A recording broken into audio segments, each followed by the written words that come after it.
فرماتا ہے یہ میرے بندے ہیں، دیکھو یہ شام کا وقت ہے، ان کے حلق سوکھ چکے ہیں، ان کے پیٹ میں بھوک کی شدت ہے اور ان کے سامنے اچھی نعمتیں پڑی ہوئی ہیں۔ اے فرشتوں دیکھو میرے ان بندوں میں سے کوئی بھی ان نعمتوں کو ہاتھ نہیں لگاتا، یہ صرف اور صرف میرے لیے بھوکے اور پیاسے ہیں۔ اور فرشتوں سے اللہ فرماتا ہے تم گواہ ہو جاؤ، ان کی حلق تر ہونے سے پہلے ان کے لیے میں نے جنت لکھ دیا۔ اسی لیے حدیث پاک میں ہے جب افطار کرتے میرے آقا صلی اللہ علیہ وسلم یوں ارشاد فرماتے ذهب الظمأ وابتلت العروق وثبت الاجر انشاءاللہ، پیاس بجھ گئی، رگیں ٹھنڈی ہو گئی اور اجر اللہ کے ہاں پکا ہو گیا۔ یہ حضور پاک ہر افطار میں عرض کرتے تھے۔ میں آپ کو یہ عرض کر رہا ہوں کہ یہ چھپی ہوئی چیز، اسی کا نام تقویٰ ہے۔ آپ صرف اور صرف بچے ہیں اللہ کے خوف سے۔ اب سنو حدیث پاک، قیامت کے دن حساب و کتاب ہوگا اور جنت میں جانے کا پروانہ کچھ لوگوں کو مل جائے گا اور سب جنت کی طرف جا رہے ہوں گے۔ اس میں بہت سارے لوگ ہیں جو پل صراط پر چل کر کے جنت پہنچیں گے۔ اب جب کافی لوگ جنت کے دروازے پر پہنچیں گے، ایک جماعت ایسی ہوگی جو پورے راستے میں کہیں نظر نہیں آئی، جنت جانے کے راستے میں کہیں نظر نہیں آئی، لیکن جنت کے دروازے پر وہ پہلے سے موجود تھے، چلے تھے نہیں چلے تھے کسی نے دیکھا ہی نہیں۔ دوسرے جنتی ان سے پوچھتے ہیں اس جماعت سے کہ تم یہاں کیسے پہنچے اور یہ انعام کس بات کا ہے تمہارے لیے؟ تو وہ جنتی کہتے ہیں ہمیں روزے داروں کی جماعت میں رکھا گیا، ہمارے روزے اللہ کو پسند آئے اور آج رب تبارک و تعالیٰ کا حکم ہوا کہ ساری دنیا سے چھپ کر تم میرے لیے روزہ رکھتے تھے، دنیا کو پتا نہیں تھا تم بھوکے ہو پیاسے ہو، اور اے بندو آج سارے لوگوں کی نظروں سے چھپا کر میں تمہیں جنت پہنچاؤں گا۔ وہ ایک جماعت ایسی ہے جو راستے بھر چلتی ہوئی نظر تو نہیں آئی لیکن جنت میں پہنچ گئی، وہ روزے داروں کی ہے۔ آج یہ تقوی حاصل کرنے کا سب سے بہترین راستہ، اور تقوی کیوں ضروری ہے؟ اب آپ کے روزے سے کچھ حاصل ہوا نہیں ہوا آپ کو دیکھنا بھی ہے، یہ نہیں کہ کیلنڈر کی طرح گنتے جاؤ، 1 ہو گیا، 2 ہو گئے، 3 ہو گئے، ہوتے جائیں گے، یہ دن تو چلتے رہتے ہیں، گنتے گنتے 20 بھی ہو جائیں گے، 25 بھی ہو جائیں گے، 30 بھی ہو جائیں گے۔ روزے گننے کا حکم نہیں، اپنے آپ کو سرچ کرو پھر تھوڑی سی ورزش کرنے کے بعد بندہ ویٹ تول کر کے دیکھتا ہے کم ہوا گھٹا ہے کہ بڑا، ہر دن دیکھتا رہتا ہے۔ ہاں، ورزش کرنے کے بعد پھر ناپ کر کے دیکھتا ہے میرے جسم کا وزن کتنا گھٹا کتنا بڑا۔ ویٹ گین کرنے والے ویٹ لاس کرنے والے دونوں بھی برابر چیک کرتے رہتے ہیں۔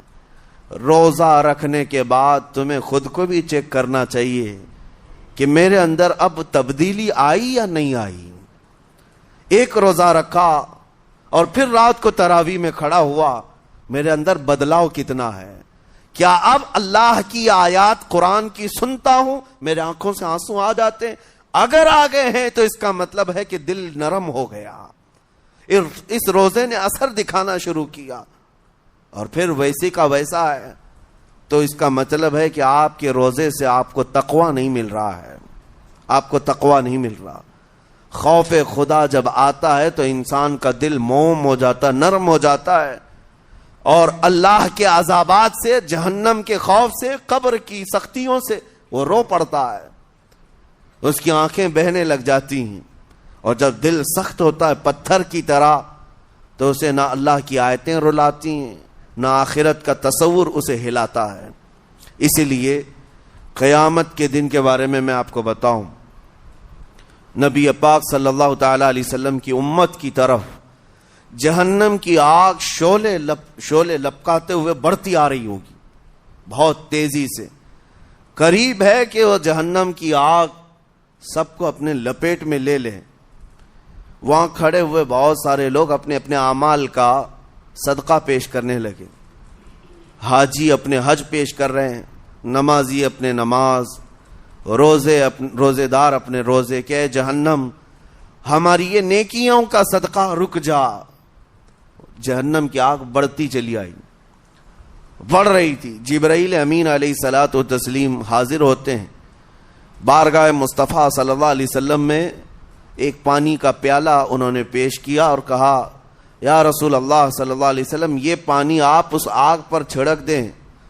نبی پاک صلی اللہ تعالی علیہ وسلم نے وہ پانی اس آگ کی طرف پھینکا تو آگ دور چلی گئی، جو جہنم کی آگ اچانک بجھ گئی، کافی دور چلی گئی جو امت کی طرف لپک رہی تھی. رسول رحمت صلی اللہ تعالی علیہ وسلم نے پوچھا جبرائیل سے یہ اتنا اثردار پانی ہے کون سا؟ یہ جبرائیل امین عرض کرتے ہیں یا رسول اللہ یہ آپ کے ان امتیوں کے آنسوؤں کا پانی ہے جو رات کھڑے ہو کر اپنے رب کے خوف سے رویا کرتے تھے.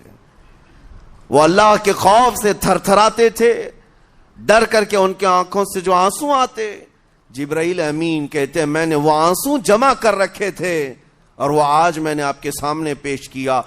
ایک آنسو کا قطرہ جہنم کی آگ بجھانے کے لیے کافی ہے. موتی سمجھ کے شان کریمی نے چن لیے قطرے جو گرے تھے عرق انفعال کے. عزیزان گرامی وقار، یہی وہ تقوی ہے، یہی وہ خوف خدا ہے جس کے متعلق اللہ قرآن میں فرماتا ہے لعلکم تتقون، تاکہ تمہیں تقوی مل جائے. اسی لیے روزے رکھے گئے ہیں، روزے فرض کیے گئے ہیں. تمہارا دل اگر سخت کا سخت ہی رہ گیا تو روزے اثر نہیں کر رہے ہیں، روزے اثر نہیں کر رہے. اور ظاہر سی بات ہے کاموں میں برکت نیت سے ہوتی ہے، کسی بھی عمل میں برکت اچھی نیت سے ہوتی ہے. اگر کوئی روزہ اس لیے رکھ رہا ہے، جیسے بہت سارے فائدے گنائے جاتے ہیں نا، روزہ رکھنے سے کینسر نہیں ہوتا، روزہ رکھنے سے جسم کے فاسد مادے ختم ہو جاتے ہیں، نکل جاتے ہیں. ڈاکٹرز بھی مشورہ دیتے ہیں مہینے میں ایک مرتبہ، ہفتے میں ایک مرتبہ باڈی کو فری چھوڑنا چاہیے. تو یہ تو جسمانی فائدے تو رکھے گئے ہیں، لیکن اگر تم روزہ اس نیت سے رکھ رہے ہو کہ میری باڈی صحیح ہوتی رہے تو گویا کہ تم تو اپنی دنیاوی غرض سے روزہ رکھ رہے تھے. یہ فائدے تو ملنا ہی ملنا ہے، یہ فائدے یوں بھی ملیں گے اللہ تعالیٰ کی طرف سے آپ کو، لیکن نیت وہ نہیں. روزہ رکھنے کی نیت یہ ہو کہ میرا رب مجھ سے راضی ہو جائے اور مجھے رب تبارک و تعالیٰ کا خوف اور تقوی حاصل ہو جائے. نیت میں برکت ہے، اور جن کاموں کو آپ اچھی نیت سے کریں گے اسی طرح ان کاموں میں اثر بھی پیدا ہوگا. روزہ رکھنے سے پہلے آج نیت یہی کریں کہ مولا تعالیٰ یہ روزہ میرے تمام برے اعمال کے لیے کفارہ ہو جائے، یہ ڈھال بن جائے. جانتے ہیں آپ اپنے نفس امارہ کو روکنے کا سب سے بہترین آلہ بھوک ہے. بھوک، جتنا آدمی بھوک کے ذریعے سے اپنے نفس کو مار سکتا ہے دوسری کوئی چیز نہیں. آپ دیکھیں اس رمضان المبارک میں بہت ساری حلال چیزیں آپ کو حرام کر دی گئی ہیں.